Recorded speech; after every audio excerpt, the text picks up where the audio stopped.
dokie. We are here for episode 1 of the J&J Power Hour. It's, I mentioned this to you quite a little while ago. It seems like it's been in the making for way longer than intended, but like we're finally here sitting down to record an episode of this damn show, and it's I think it's going to be a lot of fun because we're just in a Zoom call just shooting the shit, to be completely honest. Yeah. But that's how we kind of... But first, before anyone says anything, if you're watching this on YouTube, hi, you can see our beautiful faces. But if you're listening on the audio side of things, more than likely you know who I am, you know what I do, but I don't know if, like, you haven't been doing content as long as I have, and this isn't a brag, but you just haven't been maybe exposed to the same people that I have. So really, before anything, people probably know who I am if you're watching this video or you're kind of clicking this on my tweet. But JPJ, who the fuck are you? Why? Who the fuck am I? Who the fuck are you? I don't even know, man. No, I started, I'm a baby at this. So I started in like March. We both obviously are involved with Love Wrestling. Yeah. I answered a trivia question correctly on Twitter. So that's how this whole thing started. I answered a trivia question correctly on Twitter. I was asked to be on Quizplex on Love Wrestling. I lost, which I'm still bitter about because I'm way too competitive and I don't like losing. I came in second. Should have won. But anyway, and I had a really good time. And Spencer had reached out to me the day after, like thanking me for being on the show. And I figured, you know what the hell? I'm just going to kind of shoot my shot kind of thing. And I said, hey, I had a really fun time. If you're ever looking for someone, on a pick show or just something like whatever, hit me up. Like, I've wanted to do this for a decent amount of time. I went to school for radio and TV a little bit. So I have like somewhat of a background. And then within the next couple of days, we had a couple Zoom meetings, and then he was asking me to hop on board, and the rest is history. I've been doing content on Love Wrestling since, and that's how I met you. You've been on a couple of my shows. I've been on one of yours, and now we have this thing, which I'm super excited about. I think it's going to be a lot of fun. I'm really excited about the concept and just the free-flowing conversation that I think will come with it. So yeah. I didn't know you have only been doing content since March. I just assumed you were doing... I thought you, just because of... You seem to bring experience to the way you speak and the way you host stuff, because I've never considered myself like the best at this, but I always consider myself a good host. I'm better at hosting than being a guest. I'm a good steerer of a conversation. I don't know why, but I've always kind of felt that.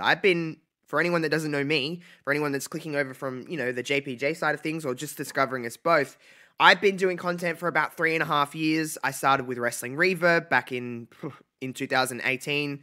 That kind of went for a couple of years and was doing podcasting, and then started Twitch streaming, and that kind of became my love of content, was Twitch streaming. But creating videos and stuff is really the last year I've been really creating a lot of different kind of videos and building my kind of platform as much as I can. And just kind of bringing in more of me into my content, because I think that's the best that anyone can do, is just bring their own personality. Because, listen, this is not the first podcast of this kind. This is definitely not the first podcast. Everyone seems to have a podcast these days, but it's not the concept, I don't think, that's going to build anything. It's the people behind it and the personality, because you're there to entertain and you're there to try to get more people in. And I think that's what I can do and what we can both do. And I think that's why listen, I could give two shits if nobody listens to this, because we just get to have a hangout every week and just chat about different kinds of things. But for anyone that doesn't know the concept of this show, we were going to do a show, like, let's do like a live show, let's do this, let's do blend pop culture with wrestling. That was always kind of the basis of it. But then I just had like a bit of a ding just went off in my head. I'm like, why not, instead of talking about multiple different things per episode, we just talk about one thing and kind of focus on that and have one question to answer every single episode. So it could be different kinds of things, like what is the greatest wrestling match of all time, or what is the greatest song of all time? They're bland, vague things, but just kind of answering one specific question per episode and just kind of taking on different kinds of loves that we have or interests and stuff, because Man, I love professional wrestling. It's no secret. You love professional wrestling, but we do have other interests, and sometimes it gets a little annoying just to talk about wrestling because we have bigger personalities than just what happens inside a wrestling ring. And we'll talk about don't worry. We're always going to have wrestling in our back pocket. If there's an episode where we're like, we don't know what to talk about, wrestling will be that episode where we can just kind of chit chat and talk about wrestling. It's easy for us to talk about wrestling, but we do have other interests. I'm a lover of music. I'm a studier of music. I love the history of music and finding all different kind of genres and stuff like that. I love television. I'm not a big movie guy, but that's fine. I still love movies. I'm pop culture and talking about different things outside of wrestling that are interesting to us. And I love diving into conspiracy theories, and we'll do that kind of stuff here on this show. And yeah, we'll have a good time. It's not going to be a boring time. That I can tell you that for a fact. But when I first mentioned this to you, JPJ, you were like, yep, that sounds like a good time. You're all for it. So what do you hope from this show other than just not talking about wrestling all the time? Yeah, I mean, I kind of, well, that is the part of it where it's like, okay, I get to talk about other things that interest me. Like I'm like you, I like television a lot. I am a big movie guy. I'm a big video game guy. So, you know, like there's things that I can talk about that I haven't in this kind of setting. So I'm very much looking forward to that. And I'm also very much, you know, I feel like you and I, since, you know, on the few things that we've done or the handful of things we've done, we kind of hit it off pretty well. Yeah. Like I feel like we've always kind of been able to have really good conversations and stuff like that. And I'm just looking forward to having those conversations and kind of learning more about you and kind of you learning more about me because, you know, I consider us friends, but we've only probably chatted like less than 10 times total, maybe, you know? So it's like, we'll learn more about each other too, and like our interests. And you're a little bit younger than me. We talked about it before we hopped on. Like I'm exactly 10 years older than you. So like that perspective too of someone who's 10 years younger than me and kind of what you grew up on and things like that. If we talk about certain things, like that intrigues me as well. So yeah. Well, the same for me. And on the opposite side of things, you're 10 years older than me. So it's like, well, we're obviously, there's going to be some things that we're just going to be like, well, I didn't watch that when I grew up because what the fuck is that? Because like, there's just going to be different kinds of things. And that's kind of exciting to me. And it kind of just works out well. But we've always just there's just some people you meet through content that you click with. And there's some people you don't, but like, there's just some people you're like, okay, I can do something with this person more so than I can't because we just have a natural rapport to speak. We both like to speak. Yes. It's no secret that we both can just talk and talk and talk. So that's a good thing in a podcast setting because you don't want dead air. There's nothing worse in a podcast than dead air, to be completely honest. Yeah. So if I've learned anything in this 3 years, it's that because, man, oh man, everyone knows that has followed me for a majority of the time that I've been creating content. Those first episodes of Wrestling Reverb, rest in peace, is just, man, it's like, hello, and then it's just like nothing. And then you're like, oh, shit. You know, for anyone that's like out there that's listening to this, that's thinking about creating a podcast or creating content, it's always doable. I created my first like 10 episodes of my first podcast on a Guitar Hero mic. So just, you can do anything. Really? It's like, I wanted a better mic than what was in I had like an old MacBook at the time. I wanted a better mic than that. And I was like, I mean, this is a USB mic. Surely this will work. I mean, it didn't sound great, but it was still better than a laptop mic. So, you know, it is what it is. You make do. You can do it. Like, I'm a big audio guy, so I didn't want it to sound too shitty. It did because I didn't know what I was doing. And for some reason in those first episodes, I talked hella quiet because I didn't want it to come across too loud. So I was talking like this and I'm just like, why am I whispering into the microphone? It's like ASMR or some bullshit. But you know, it is what it is. So it's always doable for anyone listening.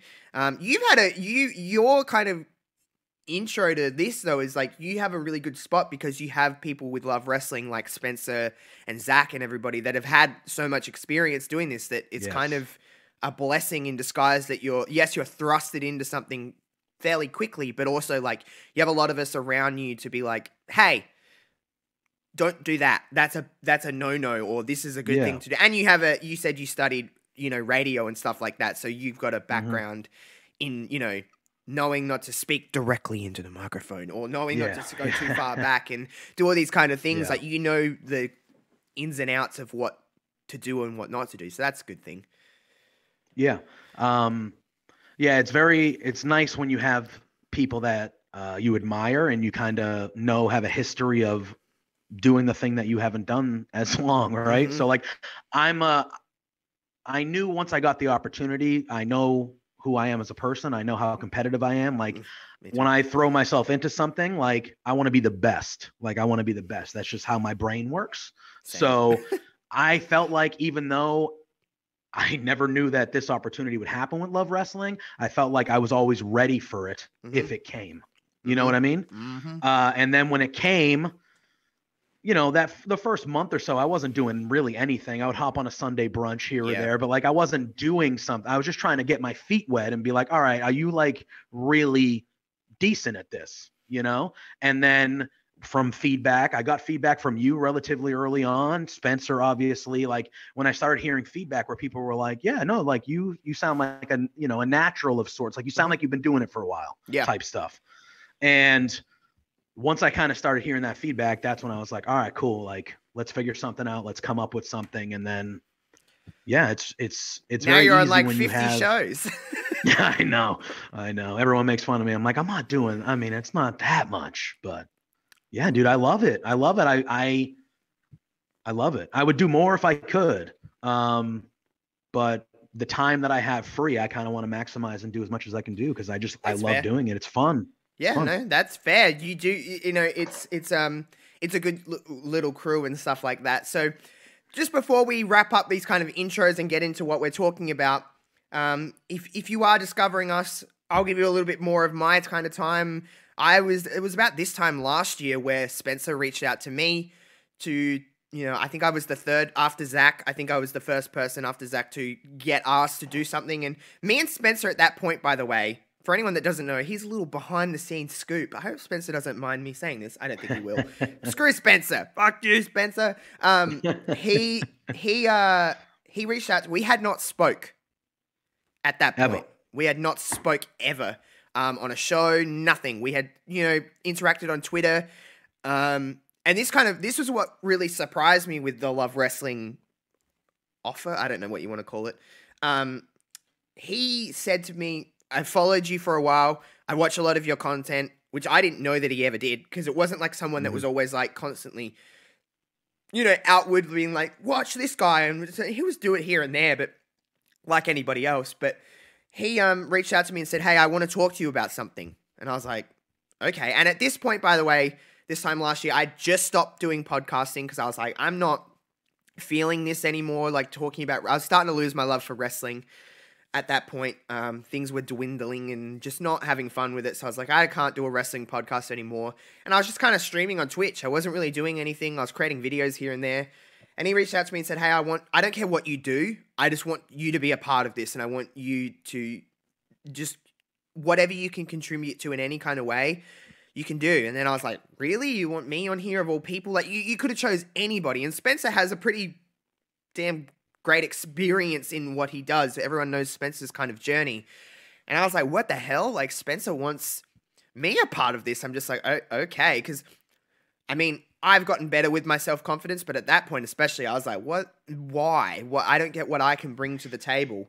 And then we kind of, went back and forth. Network and chill happened for a hot cup of tea, but of course the network kind of, moving to Peacock, and then it was just all different because I'm still on the network here.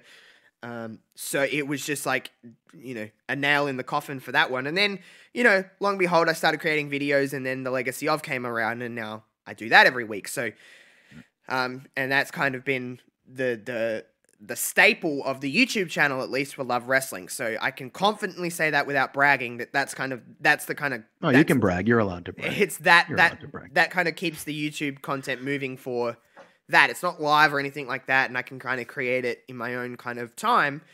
And it's just kind of fallen into my lap, and I've kind of taken it and ran with it. So that's my journey with Love Wrestling, and now we're all a part of Love Wrestling, and Love Wrestling's doing great, and that's awesome. But I've always been someone that's like, I'm like you. A, I'm super competitive with things, and B, I always want to, if I want to do something, I don't want to attach myself to something that isn't the best. Well, for what my ability is. Like, if Legacy of wasn't working, that would be scrapped. I would literally, I don't care about throwing stuff at a wall, and if it doesn't work, I'm happy to, okay, that didn't work, let's move on to the next thing. So I'm still always looking to create content outside of Love Wrestling that I'm like, okay, I can still, if something happened and I was no longer a part of Love Wrestling, I still have a lot of content that I love creating content. It's freaking fun to me. So yeah, this is the idea, and then it was just, I just wanted to do something with you because the way we had spoke before, and I'm like, yeah, this is going to work. Like, we've already been speaking for 15 minutes and haven't even really started this episode other than just introducing ourselves. So that's what I kind of want from us, and that's what you're kind of going to get every single Thursday here on YouTube, or if you're listening on the audio side of things. That's what you're going to get from us every week, is just going to be this kind of conversations and diving into a specific question. So you've probably seen the title of this episode of what we're going to talk about today. The question today, we thought we'd start, I wanted to start, I will happily say that I steamrolled this one and said, this is what we're doing for the first episode, because I think it gives us a nice kind of sense of this show and the kind of way we think too. And we don't pre-screen each other's like chats. We're just kind of going off the cusp here and just going with it. So it's going to be interesting to see where we go. But we're talking television sitcoms today. What is the greatest television sitcom of all time? And again, another thing that I didn't even think about till right now is that we may have grew up with different sitcoms because we live in two different countries. Now, for the most part, I'm going to see what you're seeing because America is kind of the entertainment capital of the world, so I grew up with probably a lot of the same stuff as well. But there's going to be some things that I could say that you'll be like, I have no idea what that is, because it's a huge Australian hit that never crossed the shores. So that's going to be interesting as well, that I didn't think about. But television sitcoms are so... I mean, sitcoms are the foundation of really television in a sense. It's the cornerstone of any television network is a good sitcom. And there's been, I mean, I couldn't even tell you the number of sitcoms that have been created, moved on, failed, whatever, in the time that we've been, just us have been alive. But they've been going for a very damn long time. They still to this day, I mean, for the most part, sitcoms are still even the driver of a lot of Netflix originals. Now that we move away from television and into streaming, sitcoms are they're still based on that. I mean, they're a little different than they used to be. It's not the same format, that kind of multi-cam kind of setup. Audience, it's not that anymore. But it is still the foundation of a situational comedy is still that. It's still a sitcom. It's still a lot of fun. But let's talk, before we get into what we think is our personal greatest sitcom of all time, because that's what we're answering today. But sitcoms to you, growing up, what were you kind of watching as, a kid going into like high school and into as a teen? What were you kind of watching growing up? For sitcoms, so, all right. One of the main channels we have over here in the States is ABC. And on Friday nights, they had a thing called TGIF. Thank God it's Friday. And that had a 2-hour block. It was from 8 to 10. It was the only night of the week I was allowed to stay up later because we were watching TGIF. And it had Full House was on there, God. Which, I mean, that was in the rotation of my thoughts. I love Full House. That's how I was introduced to the Olsen twins. They were in Full House, right? Yeah. I love I've seen every episode of Full House like at least 5 times. What do you think about Fuller House, the one that was on Netflix or whatever? They've had multiple seasons now. I only watched the first one, but I enjoyed it. It was good to see them. Yeah, it's not going to be the same. It was just like it was a nostalgia trip. It was like, here, like go and touch yourself to this kind of stuff for a little while because this is nostalgia. But it was like, okay, it's not going to be the same, but it's good to see them when they're there. You're like, oh man, look at Danny Tanner. Man, so it had Full House. It had Family Matters with Steve Urkel and all that stuff. It had a show called Step by Step. And then the last one, the fourth one always rotated. That was like the one that every 3 or 4 years, it was a different sitcom. But there were good ones there too. They had the show called Dinosaurs. With talking dinosaur Muppets. This is probably before your time. Yeah, this is probably. I was like, what the fuck is that? There was a show called Perfect Strangers. Oh, I remember that. With Balky. Belky. That was a good one. So that's what I watched for sitcoms. And then, so the question I have for you is, like animated shows are sitcoms. Oh right? yeah, there's a lot of Yeah. well, So not like on all of Sunday them, but I night, mean, yeah, like yeah, the on Simpsons. Sunday nights we would the watch Simpsons. The Simpsons. The Simpsons is a Obviously, I mean that. sitcom. Oh yeah. It's the So we'd longest watch The running Simpsons sitcom of all time, is it not? of all time. Yeah, Yes, it is. The Yes, it Simpsons. is. Absolutely. Yeah, so that was on Sunday nights on Fox in Mm-hmm. the States. So that was a family thing too. So sitcoms, and I think like when you say it built the foundation of television, really like sitcoms, that's what they were known for. Like the family getting together, sitting Mm-hmm. down and laughing, watching Mm-hmm. a show about like, situational, just like not stupid, but like simple comedy that just it made wasn't you laugh. complex. You know? It wasn't like a big Yes. like you had to think about it kind of show. It was just Correct. It was just mindless Correct. almost. It was just normal stuff going on. It's weird. So I obviously grew up watching stuff like Friends. I'll always remember Friends. Will and Grace. Yep. Yep. I remember Saved by the Bell. Would you call that? Oh, amazing. Yeah, that would be a Amazing. sitcom. Saved That by the was Bell. on. That was on Nickelodeon here. In the mornings here. That was on- Nickelodeon, yeah, Nickelodeon. No, Saved by the Bell, I would consider. Yeah. No, Saved by the Bell. Do you consider like Disney shows like sitcoms? I mean, but are they sitcoms? I guess they are. In a Well, I sense. think But technically, they're I mean, technically not, are they? It's hard because I grew Well- up watching like That's So Raven and Lizzie McGuire and stuff like that. But Yeah. is that a sitcom? technically, probably the format of the show would allow it. To It's be just for a considered younger audience. I Yeah, guess. so it was just like a teen or like Preteen, younger audience sitcom, preteen. Yeah. I grew up watching those. Like I grew up watching Lizzie McGuire, That's So Raven, Hannah Montana, like all stuff after Yeah. your time. I'm sure that you Yeah. weren't watching them when you were that age, but I was watching No, them because I I was was like past that. I was like 10 years old when Hannah Montana first started. So think of it that way. Yeah. But I was watching stuff So- like that and like stuff like Drake and Josh. I know controversial Oh, now yeah, because that was- Drake Bell is not a great person. Yes. But rough. But I grew up watching that kind of stuff. But like if we're talking like, stuff where I remember sitting down with my mom and my dad and stuff like that was like Friends, Will and Grace. I remember watching, what was that one called? was it Everybody Loves Raymond? Oh yeah, Everybody Did you Loves watch that? Raymond, King of Queens. That was a Oh my hilarious god. show. King of Queens was Malcolm good. in the Middle. Malcolm in the Middle. I remember. Is oh my underrated. God. Malcolm in the yeah, it Middle doesn't is get underrated does for how not good get that talked show about is. enough. I remember. I can Um, distinctly remember sitting down on the couch, and it was my whole family. We would shove in on this little couch.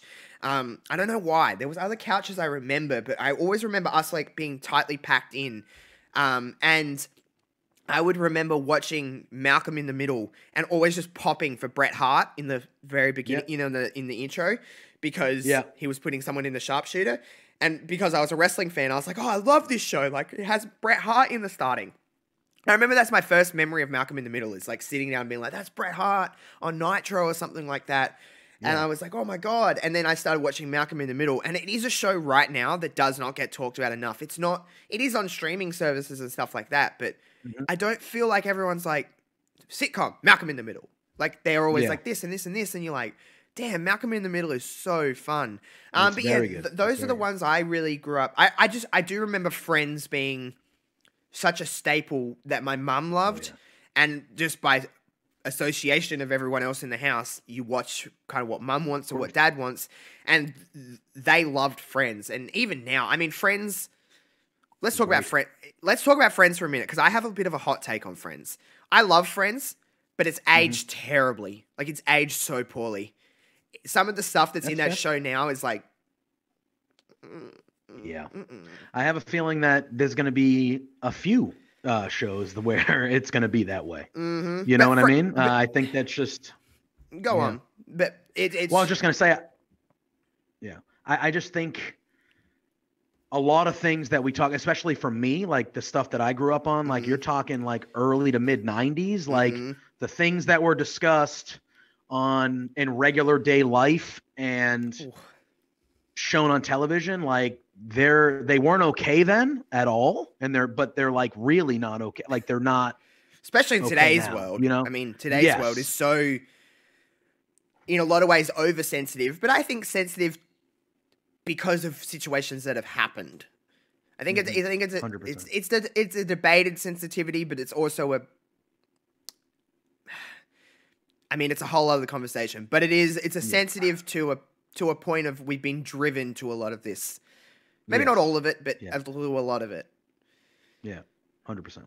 But you did grow up in a different time, so stuff that's like in the early 90s to now is not really holding. Some things do, and there's always going to be things that stand the test of time. And I'm not saying all of Friends, like for example, I'm not saying all of Friends is like aged all bad. Like there's just some things in it that you're like, oh man, like, and I think the only reason I go to Friends is because Friends is in the upper echelons of like, you think sitcoms, Friends is got to be at least in the conversation of greatest of all time just because it's Friends. It is, I mean, today it's still in pop culture and it hasn't aired in like 17 or 18 years. Like that's a long time for a show to be off the air and still relevant. Like you still talk about Joey, Rachel, Chandler, Monica, Phoebe, and Ross. You know who those six are.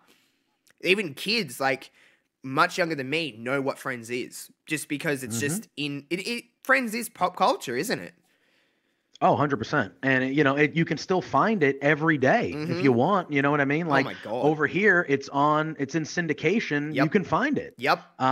It airs and it airs in blocks on those like channels that like don't air new shows. It's like 6 to 8, here's Friends, or 8 till 10. Like it's just a block of Friends, and it's just like they just once it finishes, they start it again. And it's streaming. So it's on Netflix here. But I don't know if here it's on HBO Max here. Same it's on the HBO thing, and it's the whole thing. You just right there, boom for you. They just had a reunion earlier this year. Did you appreciate you liked it? I liked it. I liked it. I thought, yeah, why not? I liked it. Who's your favorite friend, by the way? I asked Carmela this, by the way.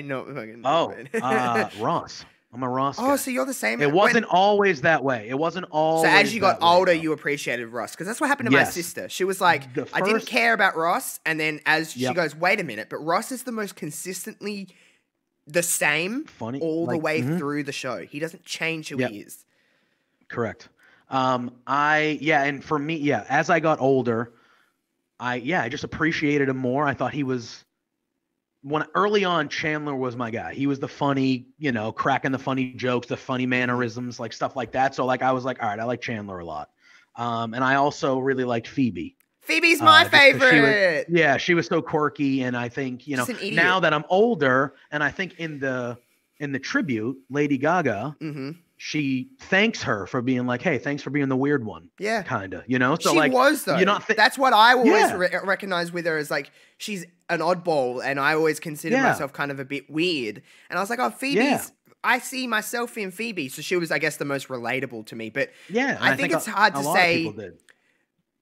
See, to me, Friends is weird because I had, Phoebe was my favorite character, but Chandler and Monica together, when they're married, is the best to me. Like, they play off each other so well. I love that. And I mean, listen, I know the foundation of that show was Ross and Rachel. Really, the underlying tone. Chandler and Monica are a better couple. They way better, way less problematic. Like, yeah. By the way, were Rachel and Ross on a break? While we're here, we may as well answer the question. Were they on a break? Because it's a debated topic of whether they're actually on a break or not.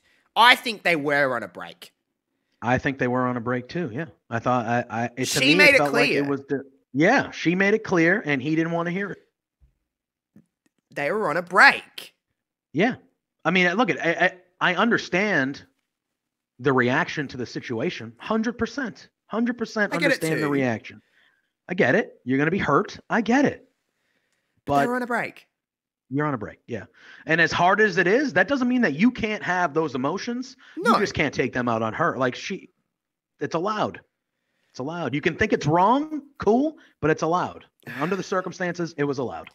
So. I'm glad we agree on that, because I don't think we're going to agree on what this question actually is. Now we've talked about sitcoms a little bit and got you a bit more familiar with how we think. What is actually the greatest television sitcom of all time? I'll let you go first.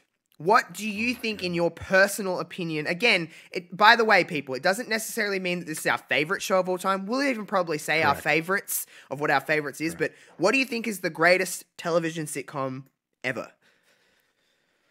Oh boy. So I pondered this for a while, because I take a lot of things into account. I go, okay, longevity matters. And like, you have to be on for a good, because like, and again, I know we're going to talk about other ones, but like in my opinion, I have never enjoyed watching a television show more than the original like 2.5, 3 seasons of Arrested Development. I think those ones that were on Fox, that is the funniest show to me of all time. That original, whatever, before it got canceled. But you can't be the greatest of all time if you're 2.5. You just can't. It's not enough. Yeah, I get to you. Build. You know what I mean? There's no foundation. No, it's not enough. And like they came back, but it's not what it was. It just. I didn't like the comeback. I didn't like it. I didn't either. But I had a couple that stuck out to me. One of them was more of a favorite pick. But I think the best sitcom of all time is Seinfeld. That's what I think. We're about to get into an argument. Sorry. I think Seinfeld is trash, and I'll say that. Okay, well, I'll say that with that's whole fine, heart. and I accept that. It's not my favorite. It's not my favorite. I just think, at least and again, it's royalty over here in America. Oh no, it's like royalty Seinfeld. Here too. I get punched in the face for it on a regular basis. Okay. And it's one of those things, and I just think like there are some very funny, iconic moments, and the amount of celebrities that were on that became like megastars after is crazy. Love Julia Louis-Dreyfus. I think she's Veep. Can we talk about? I'm detouring here, but have you ever watched Veep? What she's in? Not religiously, but I've seen a fair share of episodes. It's amazing. I've enjoyed everything I've ever watched. I need to go through it. Oh my God. I don't know what it airs on. I'm sure it streams somewhere. It's HBO here. It streams here, and I adore it. And I say Veep to some people, and they're like, what is that? I'm like, how? It's so damn good, and it's so like, there's no other way. It doesn't mean this in like a sexual way, but it's so adult. It's so grown up. Like there's some things you just will not understand unless you're a certain age. And you have a certain level of understanding about politics. Not that it's a political driven, like, oh my God, like, you hate this side, so you have to watch it. It blurs the lines between parties. So anyone can watch it and think, that's that party, that's this party. Yeah. And I'm from Australia, and I still understand American politics because it's been shoved down our throats the last 5-6 years. But Veep is a fantastic show. So if I can say anything nice about Seinfeld, she came out of it. And Larry David, Curb Your Enthusiasm came from it. Like there's a lot of things that you don't like Larry David. You know Larry David guy? I'm not a Curb Your Enthusiasm guy. I can tell you that. Oh, really? Okay. No, not my thing. That's fine. I will tell you though. No, it's fine. I will tell you. I had narrowed it down to 2. Okay. The other one, I don't think is one of the ones that is considered by maybe anybody or maybe like the general public as the best of all time. But I think when you look back on it subjectively, it's up there. And I was going in between, but Seinfeld ended up taking it. And then once you gave me that reaction, I was like, I should have went with my heart. Just hold up. Before we get to, we'll talk about that other one in a minute. Convince me of Seinfeld. Why Seinfeld?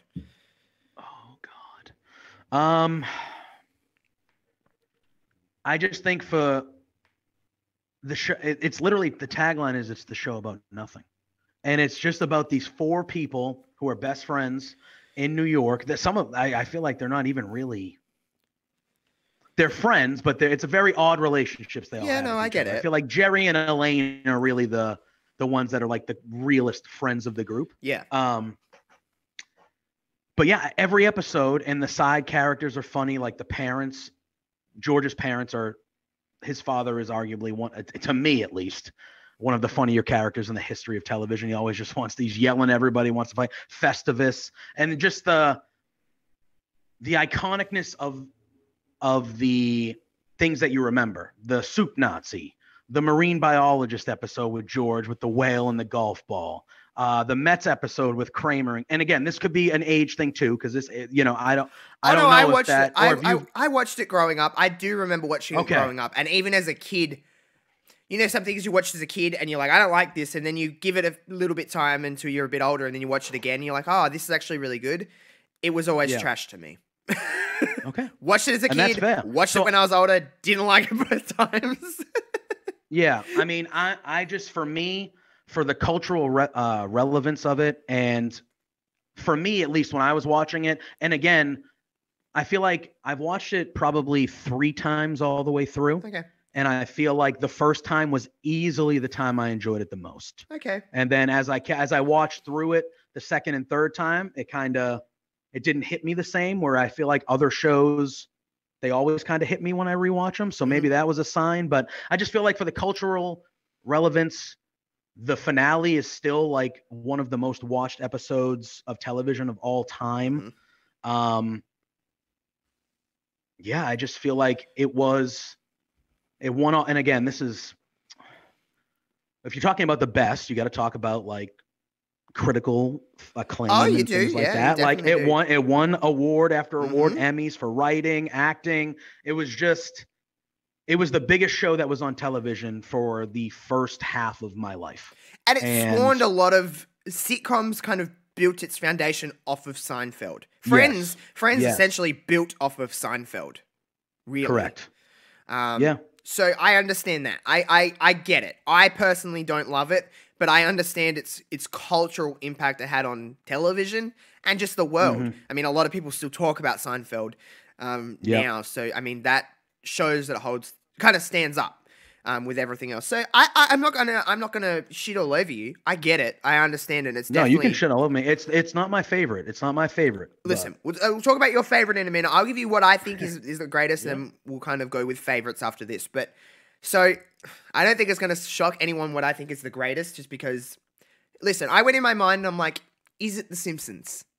Because The Simpsons is so, but The Simpsons has died in quality so hard in its latter 15 seasons to the first 15 seasons that I don't think that it holds up anymore. Like, I can't watch The Simpsons anymore because it's just, I don't find it very entertaining anymore. I just think it's kind of like a shell of itself. So no, The Simpsons is not that. Then a lot of me was like, is it Friends? Because Friends is it is an iconic show. It really, really is, for everything, for better or worse. It really is. But I think the greatest show of all time, in my opinion, it's not my favorite. It's nearly my favorite, but it's The Office. The US Office, not the UK Office, just for references. Yeah. But that show to me, okay, the first season, not great, but it laid the core of what the show would become. Between seasons like 3 and 6, even 7, I mean, I just don't think there's a show that's better. Like, that show is so damn good in those times. It's just so... Oh, man, I could just talk about The Office for hours, because I didn't discover it until way late. I watched The Office for the first time at the beginning of last year, because I had... So it's recent. I have feelings about it beforehand because I liked something else, which I'll talk about in a minute. But I was like, nah, it's not for me. I don't really love Steve Carell. I won't watch Steve Carell in nearly anything else. I'm not a Steve Carell guy. I don't find him that funny. He is the exception. So that to me even tells me that it's a very good show, because it's making me like somebody that I don't necessarily love in other things.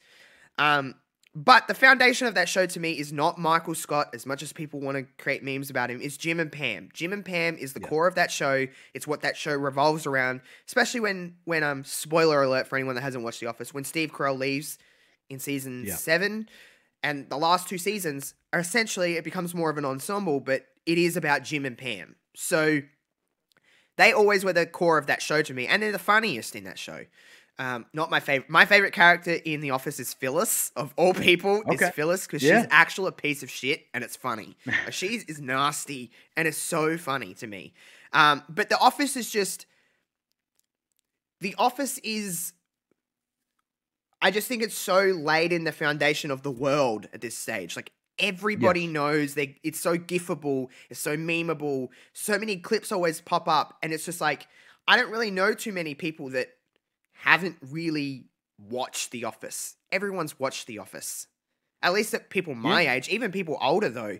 I mean, you probably, I think The Office started in 2005, I want to say. Yeah, so I was already in college. So you're probably ripe age for it, to be honest. I was, but I didn't watch it back. I've seen, I haven't seen it all the way through. Whoa. So exactly. So I am one of the few people. So here's the thing, right?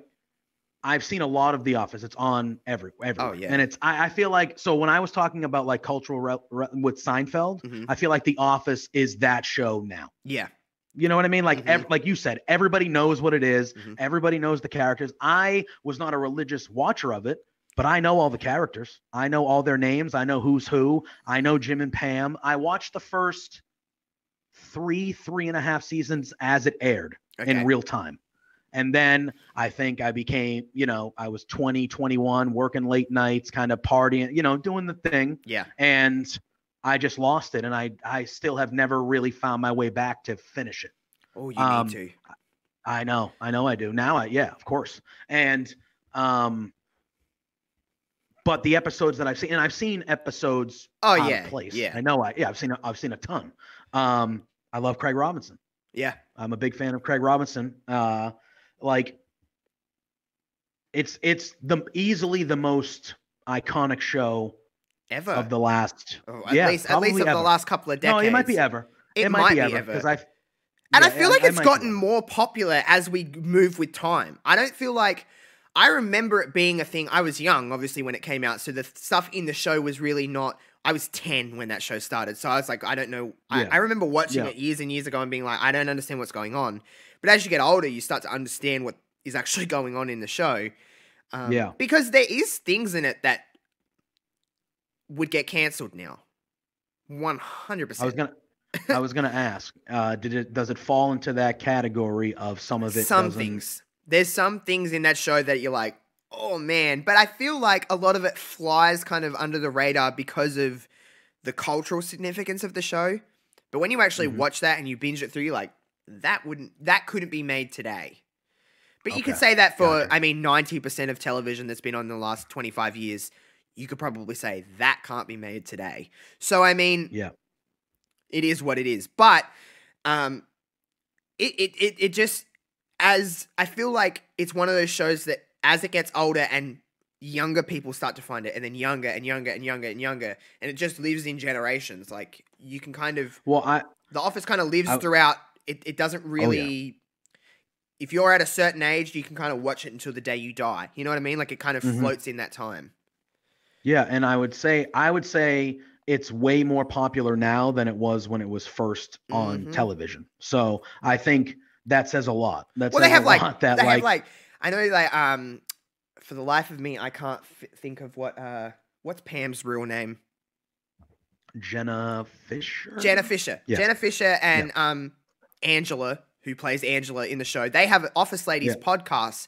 I know that there's a few other ones that happen. It's like a rewatch podcast, and that's become a thing now to go back and watch it with them, and it just lives in pop culture right now, and that's pretty insane to think that it's 16, 17 years old since its original air date. And it still kind of floats. Well, it doesn't float around now. It kind of dominates now of what people. Oh yeah. You go on Twitter and people are like, fucking GIF Central. Everyone GIFs replies. The Office is like, that's the show that you reply with. So it's pretty insane that The Office still is so relevant now.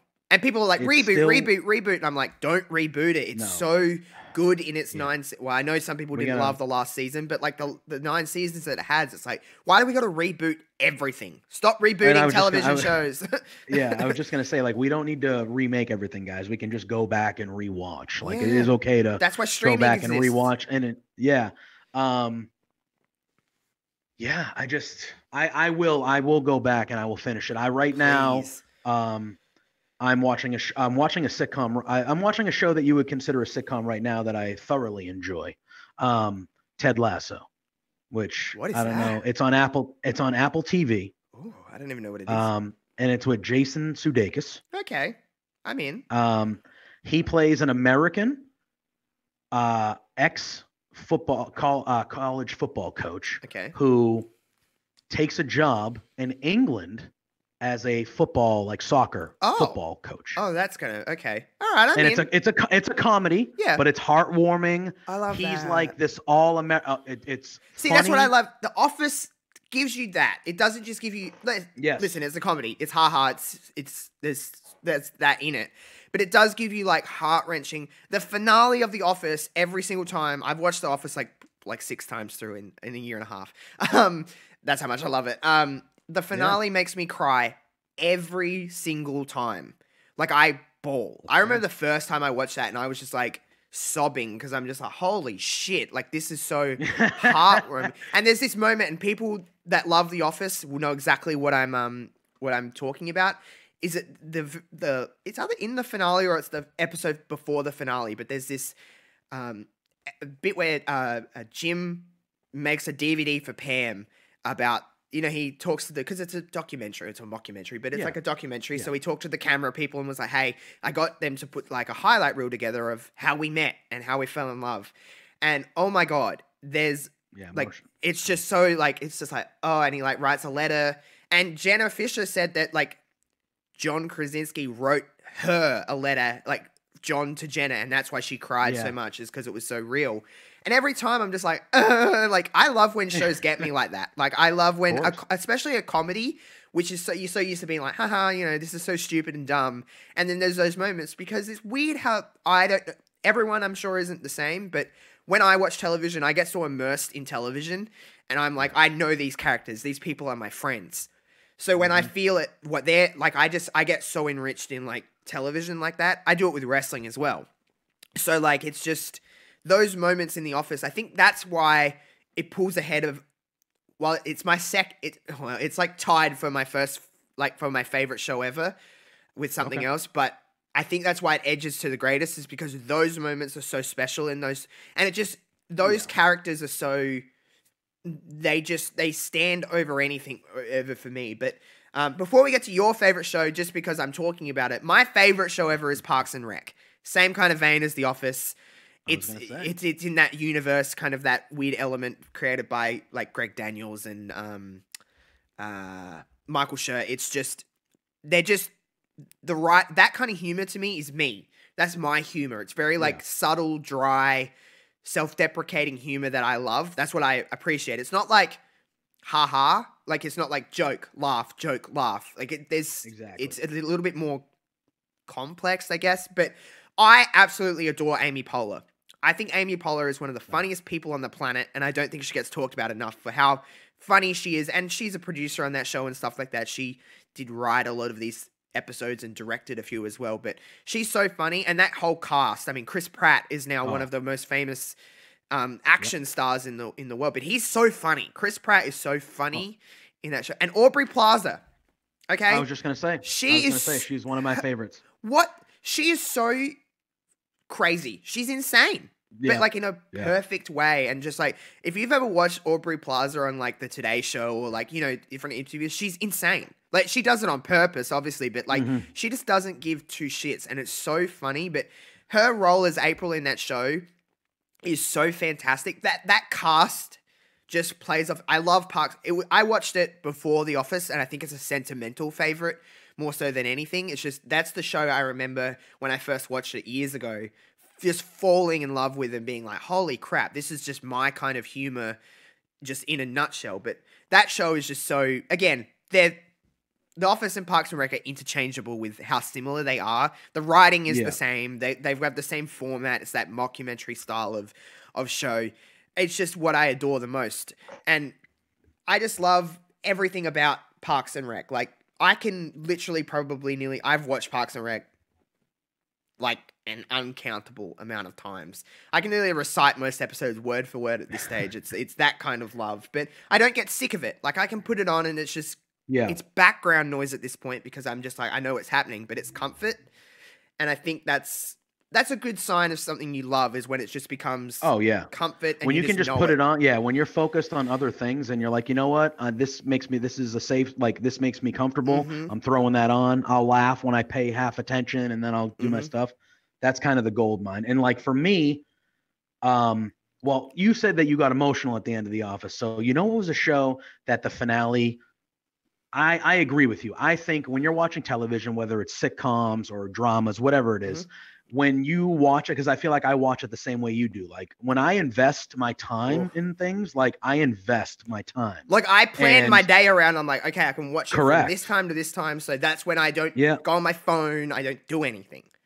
Yeah, and when like big things happen, I am emotionally invested. So like sad moments, I'm a mess. I'm there. Like that's yeah. just I'm in it. I'm like, oh my God, this is happening. I'm gonna cry by myself. Like this is it, Mhm. you know. A show that I adore. It's not in the conversation of best sitcoms of all time, but I love it, is Boy Meets World.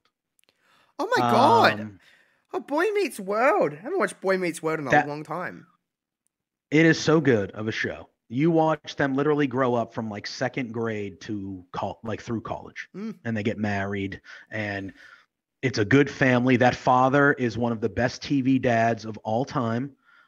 He is amazing. He's always a good father. He's stern when he needs to be to teach him a lesson, but he's always respectful. I remember the episode where Sean Hunter joins a cult, and God, I haven't the watched it in father, like years. Corey's father, because Sean's dad was kind of MIA, and then he passed away in the show later, which was another whole bawled my eyes out. Roller coaster. But oh my God.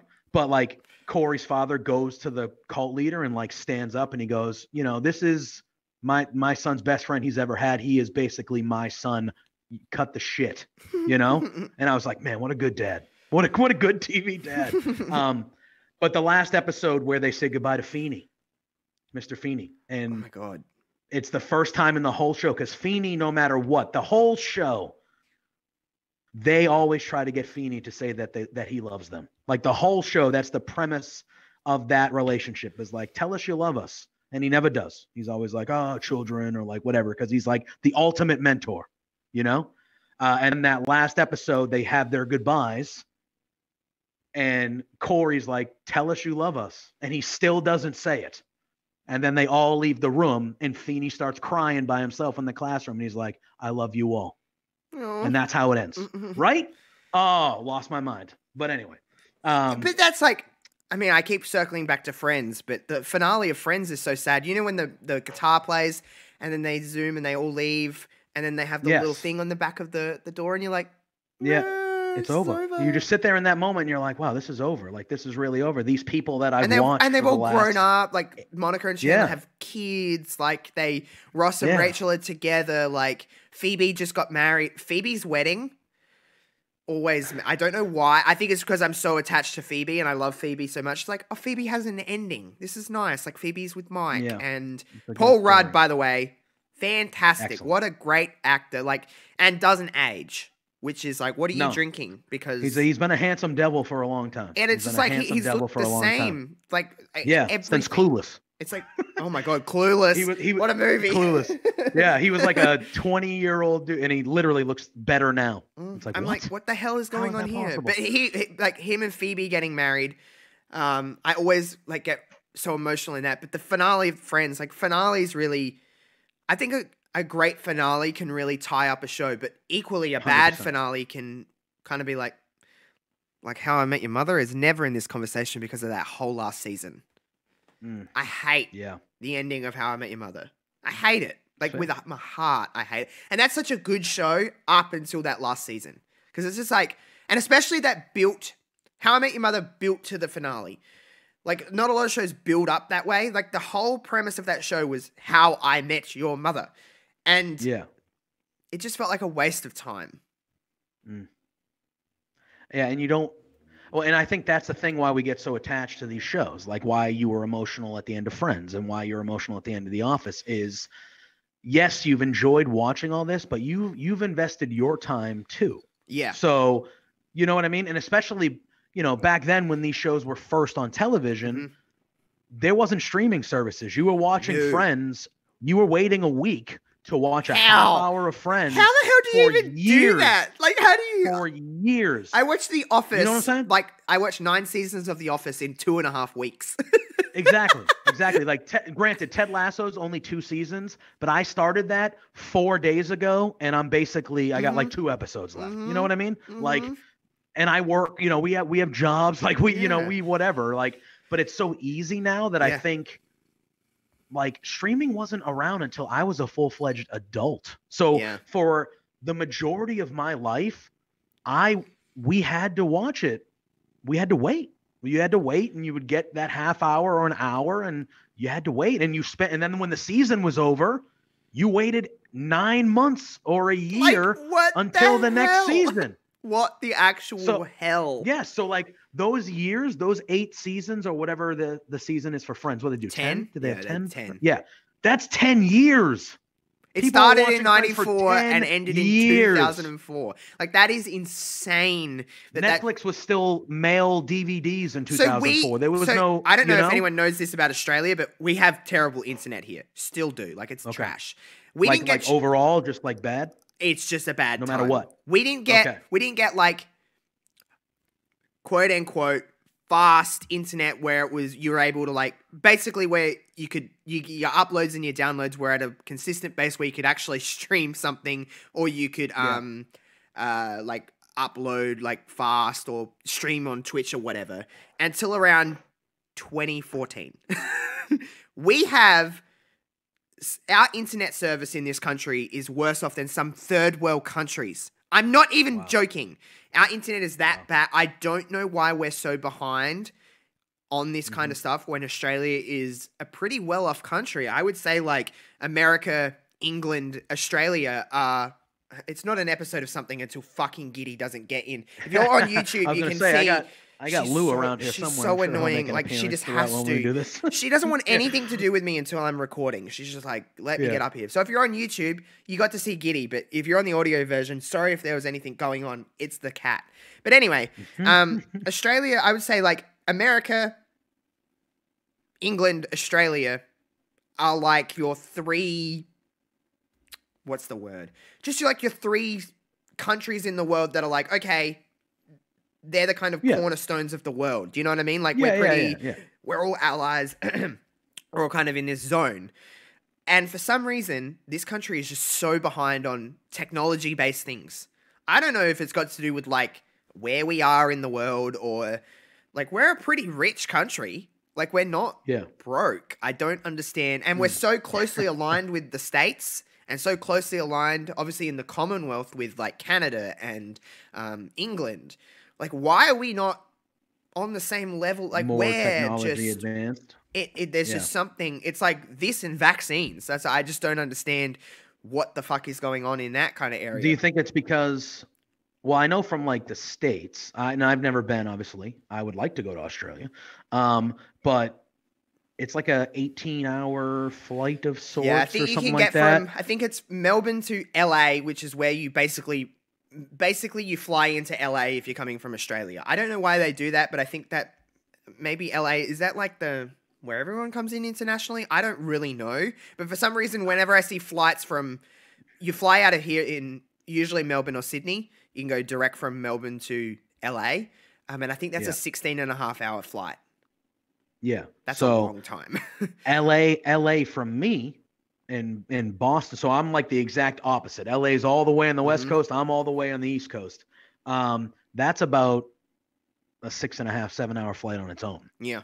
So that would be. And, by the way, if I fly to Sydney, that's like a 2.5-hour flight.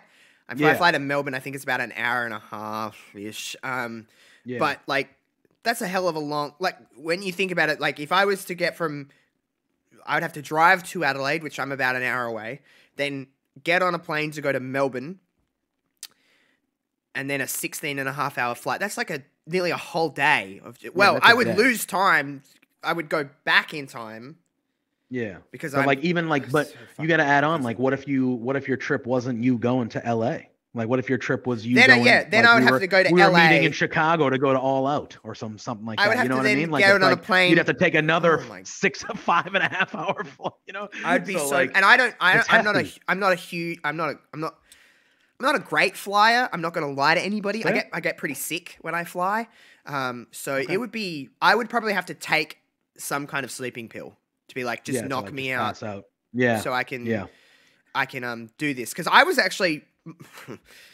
In a simpler time, when we weren't living in a pandemic, which we're still fucking in, by the way, everybody out there. Yeah, I have to. People are like, the pandemic's over. I'm like, not even close. Come over here, see how it is. Because come here. We're not. We are certainly not out of it here. But anyway, I was actually November 2020. I had 4 weeks in America booked. And I had my flights paid for and everything. And then the pandemic hit in the March. And by May, June, the travel agent rang me and said, if you don't refund now, you're not going to get your money back. We don't think you're going to be able to travel, which I'm glad I said I have my money back, because it was a lot of money. It's not cheap. I bet. To like of course. work out accommodation. I wanted to go over there in November. My birthday's in November. I was going to spend I wanted to see what Thanksgiving was all about, and that kind of time going into your winter. I wanted to experience that because it's definitely different here. I mean, it's very that's just before summer here. So, it's I wanted to do that, and then obviously the pandemic hit, and who knows when. Well, international travel is back on the cards for Australia by the end of the year. Apparently, if you're fully vaccinated. I think something came out today saying that the States would be by late fall. So towards the end of the year, but it will be like that for us too. But it's but then in Australia, if you were to come back, you have to spend 2 weeks in quarantine when you get back. And then everything that goes on to there, it's a lot. It's a process. We're finally getting more doses of vaccines and stuff like that here, but it's just been a lot of this country is still in lockdown, as a lot of people know. So, we're just backwards. But it's not over. Is my point. It's not over anywhere. I know restrictions are easing and you can go into your favorite concerts in a lot of places, but it ain't over. A lot of people are still dying. A lot of people aren't getting vaccinated for whatever fucking reason. I don't understand. I will say my piece, but I'm not going to preach to anybody, but I'm definitely for a vaccine, and I'm about to have my first vaccination, my first dose. Oh, very good. So, finally, I've had it booked in for freaking ever, but again, I've been wanting to be vaccinated for the last few months, but this is just when it's available to me. But whatever, but man, oh man, just what a backwards world. But I guess in the terms of a pandemic, to circle everything back, television has been kind of my best friend because we've been stuck at home. Streaming, without Netflix or whatever streaming service you're using, I'd be pretty damn lost. I wouldn't have anything to do. And I feel 100% that people, what else were you going to do? Yeah. You couldn't go out. You couldn't do, you couldn't do anything. So it was, all right, let's watch some TV shows that we haven't watched before. This one's a really good one. Let's watch it. And I watched a few great shows myself, and that's all we, for us, we probably had video games too, but that's really all we had. You know what I mean? Wrestling, Netflix. Wrestling, video games, and Netflix. Yeah, basically. And that's it. Now you see, they have certain things, at least in the States over here, there's movies that are coming out that they're still offering in theaters, but they're going straight to streaming too. Mm-hmm. So you can, you know what I mean? I think, there's going to be things that come out of the pandemic that are going to kind of change the way that we do things moving forward. And I think streaming is just going to keep getting more popular. Television networks in 20 years, what is the use? Exist. What's the use for them? They're not going to exist. Because there isn't going to be. You're just going to have everything your is on platform. Demand, because we don't want to watch stuff when we're told anymore. It's just Correct. not. I'll watch it on my time. Unless it's sports or live stuff like that, there's no reason to watch something when everyone else does. You're I'll watch this when I want to. I don't really have an interest in watching a television show week to week. I will wait for that shit to be all out, and then I'll just binge it. Because why would I wait week to? That just seems pointless. I'm not waiting a week exactly. by week and preference. Yeah, I think that's the preferred way of probably most people now is release it all at once. Give it to me release it all at once, or I'll wait till it's done and I'll watch it in a batch and I'll kind of get the whole experience. Boom, boom, boom. That's how I do it. And I remember when a few years ago, I don't know, again, age difference might maybe play a part in this, just because it may be not as relevant to you as it was to me when it first came out. But do you remember when 13 Reasons Why came out? I know it's a bit off of television sitcoms, but you remember how everyone was kind of up in arms about 13 Reasons Why? I don't think, if that was coming out on a week-to-week basis, I don't think people would have reacted the same way as they did. I think it was because it was all at once. Everybody watched it all in a day or two, and then was holy fuck, that just happened. I don't know if you watched 13 Reasons Why. Again, it might be a little bit of a disconnect. But I loved that show. I and a know lot of the I people know the didn't. premise. I didn't watch it, but I know the premise. Yeah, and there was like 4 So. seasons of that, and it came out like Yeah. season 1, 2, 3, 4 over the 3 or 4 years that it happened. But I remember when that first season came out, and I watched it pretty much like there was a lot of buzz around it because it was like, I mean, so what, 4 years ago, 5 years ago it came out, I think at this stage, maybe 6 years ago. I was 21 years old, so I was like out of high school, like, oh, this is like, it had all those things, sexual assault, drug use, all this kind of school-related death. It had shooting stuff and everything that was like everything that's very like touches you, that hits you, and you're like, oh, you shouldn't talk about that. Was what was happening. Netflix kind of made a lot of money off of that. A and B, it come out in a way that 15 years ago that would have come out on a week-to-week basis. Also, a lot of that stuff, streaming can get away with a lot more things of what they can put on television because you're choosing to watch it. You're not being told what to watch. So, like, if NBC were to put that out, that probably wouldn't go past the network. But Netflix is kind of like, well, it's your discretion what you watch. We'll tell you what's in this. Like, if there's sexual assault triggers and there's drug use and there's whatever. It's changed the way that television happens because you would only see that kind of stuff in movies 20 years ago. You wouldn't see that on TV. Yeah. But now it's kind of like weirdly flipped in this way of like, how can we be as edgy as possible? We have to go to a streaming platform. But even television networks now, I feel like, are being more edgy in what they put on television to compete with streaming. Well, I was going to say, they have to compete. Yeah. Yeah, they have to compete. Like I remember, when I was living with a roommate a few years ago, he wasn't a big streaming guy. He still watched cable television, and that's what he watched. And I remember us watching an award show, and the nominees were all from Netflix and Hulu and whatever. And he was like, I don't know any of these shows. Like we were watching the thing and he's like, I don't know what any of these are. Like, I don't know what these services are, And that for me was kind of the first time where I was like, this whole thing is changing. Like the whole landscape is changing. And I feel like now, like you said, you're going to try to get on Netflix. Why wouldn't you want to be on Netflix? Or any stream, you know what I know. You know what I mean? So I just think, like you said, cable TV is going to be probably a thing of the past sooner than we probably all think.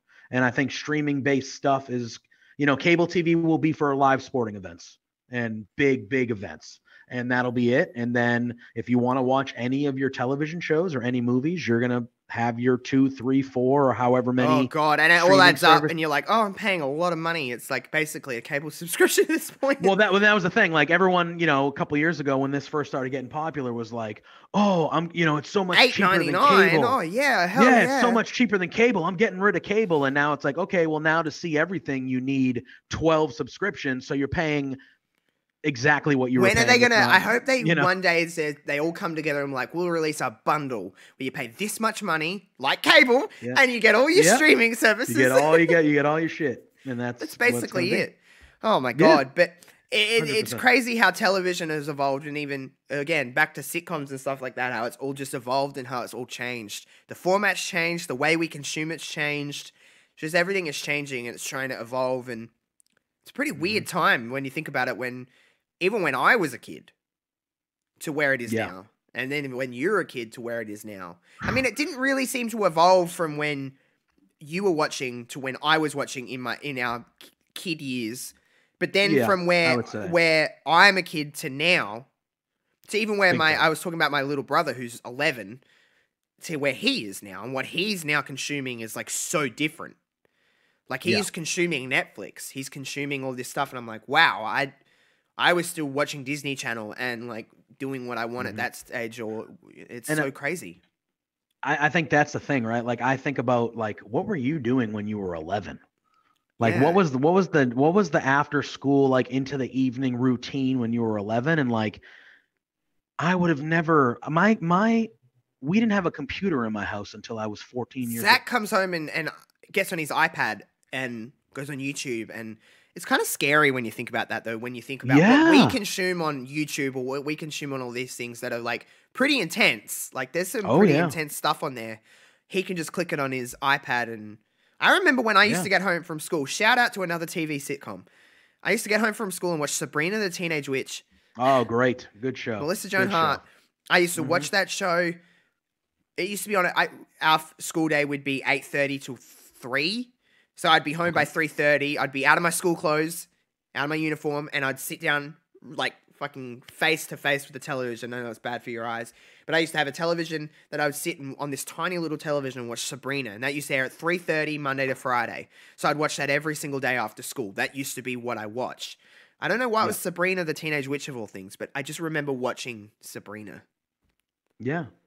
She was in a show before Sabrina called Clarissa Explains It All, which was what a show. That was so when I was younger, that was what was on Nickelodeon. That and all that. Did you watch all that? All that. Pete, Pete and Pete. Mm-hmm.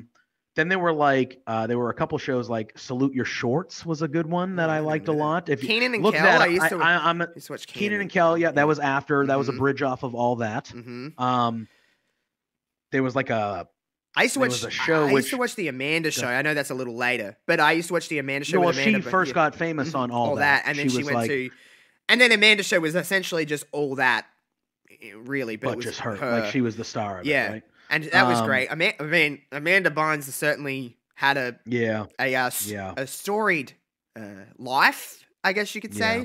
It's pretty sad when you think about all those people that, well, not all of them, but a lot of them that have come from those shows that have had just horrible things. I think it must be the spotlight of that life. When you're a kid. I couldn't imagine that. That would be awful. No, when you're a young person, like those people were like teenagers. Some of them were younger. Like I feel like we're going to talk about got famous when they were babies. We'll talk about that in one of these episodes of like, here's a little teaser for everybody. I'm really fascinated by that kind of stuff of like, what exactly happened here? Like what happened? Like, you look at all like Amanda Bynes and the Olsen twins and Britney Spears Lindsay Lohan. You know, oh my God. Like that's just, we need to dive into that in an episode of one of these shows, because I think that'd be a lot of fun just to kind of dive into and just find out what happened. That would be the question that we would answer. What happened here? Because, and that's not a knock on them. It's just that lifestyle. No, it happens a lot. There's more. There's plenty more. Macaulay Culkin. There's plenty more. You know, like there's a lot. It seems to be a thing that a lot of when people that get really, really uber famous when they're super young, how do you live up to that? How do you live up to that when the Olsen twins, like I said, were famous when they were infants, and Full House ended when they were like 11 or 12 or something like that? Like, how do you live up to that the rest of your life? It's like you know what I mean? Yeah, no, I get you. That's gonna mess you up. That's gonna be a live to that. You know what? Episode 2, guys, next week we're gonna dive into that kind of stuff, because it's a doozy, like with some of the stuff that's going on. So if you are into that kind of stuff, we'll talk about the Olsen twins, Amanda Bynes, Lindsay Lohan, Britney Spears, all these kind of different people that were famous when they were younger and just had a life full of just tragedies, I guess you could say is a word to use there. But we're gonna kind of dive into that next week. So there's a little teaser for you, because there's obviously a lot that we can unpack. But man, this is going to be how this show is going to kind of roll for everybody. It'll change from week to week on how much we dive into certain things and what we kind of answer. But it's kind of cool just to have this kind of flowing conversation that we just had about everything, just out of sitcoms of all things. So it just kind of spirals. But this has been a lot of fun. I think we're going to have fun with this kind of show, and we're going to take everyone on a nice little journey of how our brains work. Every single Thursday. This is going to be your new. This will drop before Between Two Beards is live. Yeah. But, you have Between Two Beards, and you have what is it now? The Weekend Elite Report. The Weekend Elite Report. Yeah. See, everyone love on wrestling. The weekend, and with a fellow Australian, Matt, the franchise Matt, a fellow Australian, so. fellow Aussie. He's over in lockdown land central at the moment. He's in. I know. Yeah. He's in Victoria. Yeah, he has been for a little bit now. Yeah. I feel for him. He always envies me, I think, because my state has been, knock on wood, pretty damn good. We've been pretty lucky. That's good. That's good. I say that now. You watch in a week, I'll be like, I'm in fucking lockdown.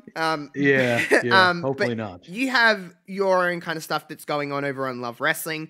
Tell people what's coming up, your kind of socials, all of that kind of good stuff. Yeah.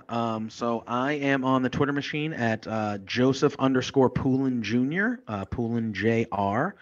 So you can find me on there. Yeah, like Josh said, every Thursday, 8:30 p.m. On Love Wrestling, Facebook, Twitch, YouTube. I do a show with Pluggo called Between Two Beards. Josh has been on a few times. It's a fun show, very much like this kind of it's wrestling focused. We really just talk about wrestling, but we dive into other things occasionally, but it's very free flowing. If you're in the chat, we very much pay attention to people in the chat, and like they dictate the conversation from time to time.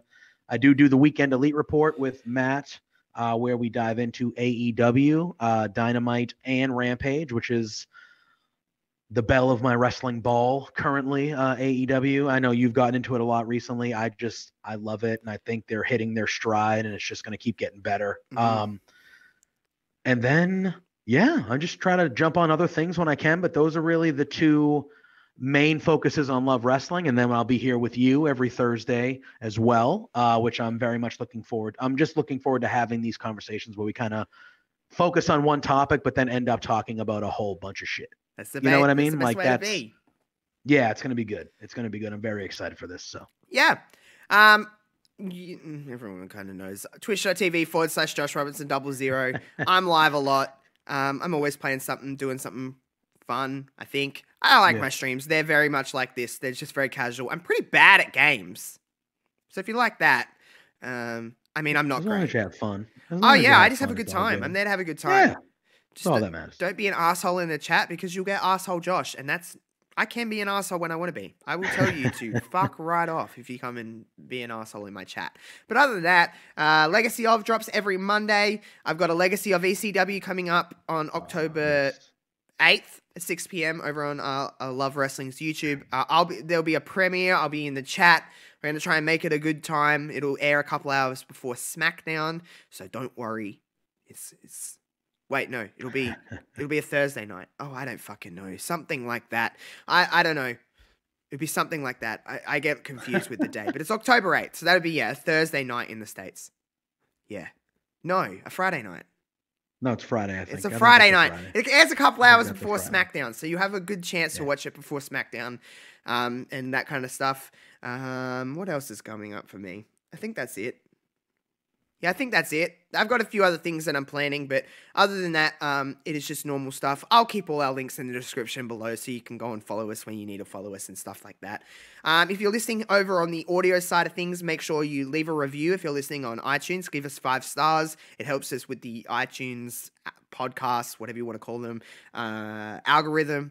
If you're listening on Spotify, make sure you click a follow so you're following, so you're getting updates on when our episodes are dropping. If you're here on YouTube, which I would suggest that you at least give it a watch on YouTube if you feel more of a visual person. I certainly am. And you can see us and how we're kind of reacting to things on the YouTube side of things. It's youtube.com/Josh Robinson 00. Make sure you click that big red subscribe button. Click the bell so you're getting notifications. I'm always dropping all different kinds of videos here, whether you like gaming stuff, whether you like real life stuff. I've got like some other things brewing in the works and that kind of stuff, so maybe some vloggy types things, just to see what happens. And again, I'm just throwing stuff at a wall, seeing what kind of sticks. Other than that, I hope everyone has a good Thursday. I mean, this drops on a Thursday night, my time, so it'll be a Thursday morning for most of you in the world, because most of the people that listen to my stuff are from the States or from the UK. So enjoy your Thursday going into the weekend. It's hard to believe it's already nearly October. Unbelievable. It's nearly Christmas time. It's nearly that time. Yeah. I mean, it's Halloween over there. We don't really celebrate Halloween in Australia, but it's not a big thing over here. But are you a Halloween kind of guy? I mean, I am always down to party. Okay, so fair. I mean, if there's a Halloween party, like I'm into that, but I'm not a super duper Halloween guy. No, I'm a Christmas. I'm always guy. Down for a good time. I love Christmas. I love Christmas. Oh man, I love Christmas and I love Thanksgiving. Those are kind of the two that I love. But I know Thanksgiving is kind of only. It's only an American thing, yeah. Yeah. So I mean, I like Christmas is November because more- it's my birthday. Because my birthday's on the 25th of November, so it's always around like well here, Thanksgiving. yeah, and November, October, November, September like is fall for us, and fall is my favorite of the seasons. So my favorite season too. that's kind of Autumn for everyone in this side of the world. Autumn, don't yeah, worry. fall, autumn, yes. Don't worry. Some of us still call it autumn over here, but really? Americans like to do the lazy thing and just say fall. Because the Whenever leaves less fall off the syllables. trees. Is that why they call it Yes. that? I think that's kind of probably why. Yeah, because the my leaves fuck. fall off the tree. Autumn, So it's fall. autumn, fall, same thing. That's my favorite time of the year too. It's like warm but cold, but not freezing, Yes. but also not Yeah. hot. It's just a perfect Yes. time of the year. We're in springtime, so and here spring is windy every single day. It's just windy. It sucks. It's horrible. That's not Springtime is, and we're getting into like we have fire season and not fire season, and we're going into fire. Giddy, do you really have to get into the window to just fuck the lighting completely up? She's had enough. She's ready for my this. cat Lou is over here in the window too. It's just further away. She's But he like, just hopped the up window's there, staring a hole right through me. there, like literally right next to me. She's just like, you know what? I'm gonna Yeah. go. I'm gonna go sit in here. And now she's all embarrassed. She's like looking at me like, what did I do She's like, huh? wrong? Yeah. Why? So it must mean that's the end of the show. I'm a great host at things, but I'm terrible at ending things. So this is the way we'll end it, is with Giddy just fucking my shit up. But until next Thursday, everyone, my name's Josh, that is JPJ, and we'll see you next time. Bye.